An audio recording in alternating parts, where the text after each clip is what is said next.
Hi friends, ಎಲ್ಲಿಗೂ ನಮಸ್ಕಾರ. Hershey dairy ಫಾರ್ಮಿಂದ ಇವತ್ತು ಪಡ್ಡೆ ಹಸು ಸೇಲ್ ಆಗಿದೆ ಫ್ರೆಂಡ್ಸ್. ಅದು ABS ಹಸು ನೋಡಿ. ಈ ಹಸು ಸೇಲ್ ಆಗಿದೆ ನೋಡಿ. ಇವರೇ ಹಸು ತೊಗೊಂಡಿರೋದು. ಸರ್ ಹೆಂಗಿದೆ ಸರ್ ಹಸು? ಹಸು ಚೆನ್ನಾಗಿದೆ ಸರ್, ಭಾಳ ಚೆನ್ನಾಗಿದೆ. ABS ಇದೆ. ಬ್ರೀಡಲ್ಲಿ ಮಾತ್ರ ಹೇಳಿಸ್ಕೊಳಂಗಿಲ್ಲ, ಚೆನ್ನಾಗಿದೆ ಹಸು ಮಾತ್ರ. ಸರ್ ಈಗ ನಾರ್ಮಲ್ ಹಸುಗೂ ಈ ಹಸುಗೂ ಕಂಪೇರ್ ಮಾಡಿದ್ರೆ ಅವ್ರಿಗೆ ಏನು ಹೇಳಕ್ಕೆ ಇಷ್ಟಪಡ್ತೀರಾ ಸರ್? ಸರ್ ನಾರ್ಮಲ್ ಹಸುಗಳು ಕಟ್ಟೋದಕ್ಕಿಂತ ಇದು ಒಂದು ಕಟ್ಟೋದು ಬೆಸ್ಟ್ ಸರ್. ಹಂಗೆ ಬ್ರೀಡ್ ಕಟ್ಟಬೇಕು ಸರ್ ಯಾವತ್ತೈತೆ ರೈತ. ಈಗ ಸುಮಾರು ಜನ ಹೇಳ್ತಾರೆ 9 ಲೀಟ್ರ್ 10 ಲೀಟ್ರ್ ಹಾಲು ಕೊಡೋದು 80 ಸಾವಿರ ತರ್ತೀನಿ 90 ಸಾವಿರ ತರ್ತೀನಿ ಅಂತ. ಈ ಥರ ಬ್ರೀಡಿಗೆ ಯಾಕೆ ಅಷ್ಟು ರೇಟ್ ಹೇಳ್ತೀರಾ ಅಂತಾರೆ. ಬ್ರೀಡು ಇದಕ್ಕೆ ರೇಟು ತಗೋಬೋದಾ ಹೆಂಗೆ ಹೇಳಿ ಸರ್ ಅವ್ರಿಗೆ? ಇದು ಬ್ರೀಡ್ ಇದೆ ಸರ್. ಇದು ABS ಆಗುತ್ತಲ್ಲ, ಅದರಿಂದ ಒಳ್ಳೆ ಬ್ರೀಡ್ ಇದೆ, ಇಡ್ಬೋದು. ಇದು ಲೋಕಲ್ ಎಲ್ಲ ಕಟ್ಟಿದ್ರೆ ಚೆನ್ನಾಗಿರಲ್ಲ ಸರ್. ಹೌದು, ಹಾಲು ಹೇಳಷ್ಟು ಬರುತ್ತಲ್ವ ಸರ್ ಇದು? ಬರುತ್ತೆ ಸರ್. ನೋಡಿ ಫ್ರೆಂಡ್ಸ್, ಅದಕ್ಕೆ ಹೇಳೋದು, ಯಾವುದೇ ಹಸು ತೊಗೊಳ್ಬೇಕಾದ್ರೆ ನೀವು ಬಂದು ಹಸುಗೆ ನೋಡಿ ಡೈರೆಕ್ಟಾಗಿ ತೊಗೋಬೇಕು. ಕಮೆಂಟ್ ಹಾಕಿದ್ರಲ್ವ ಒಂದು 80 ಸಾವಿರ 90 ಸಾವಿರಕ್ಕೆಲ್ಲ ತರ್ತೀನಿ 10 ಲೀಟ್ರ್ 11 ಲೀಟ್ರ್ ಹಾಲು ಕೊಡೋದು ಅಂತ.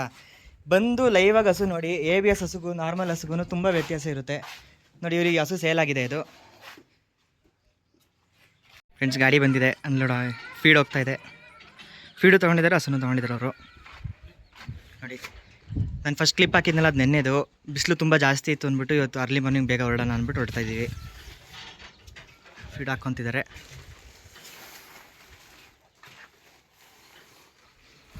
ಬಿಸಿಲು ತುಂಬ ಜಾಸ್ತಿ ಇದೆ ಅಂದ್ಬಿಟ್ಟು ಅರ್ಲಿ ಮಾರ್ನಿಂಗ್ ಬೆಳಗ್ಗೆ ಹೊರಡೋಣ ಅಂತ ಈಗ ಗಾಡಿ ಬಂದಿದೆ. ಈಗ ಹೊರಡ್ತಾ ಇದ್ದೀವಿ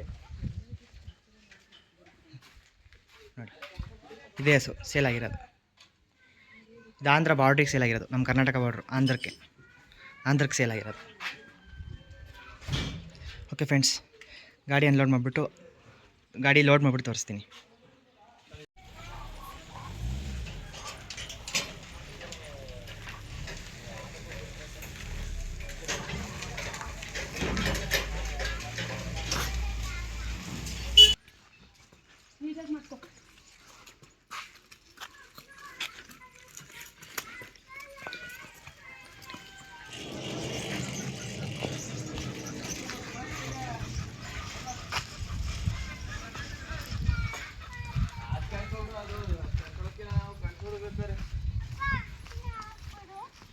ಏನು ಕಿತ್ಕೊಂಬ.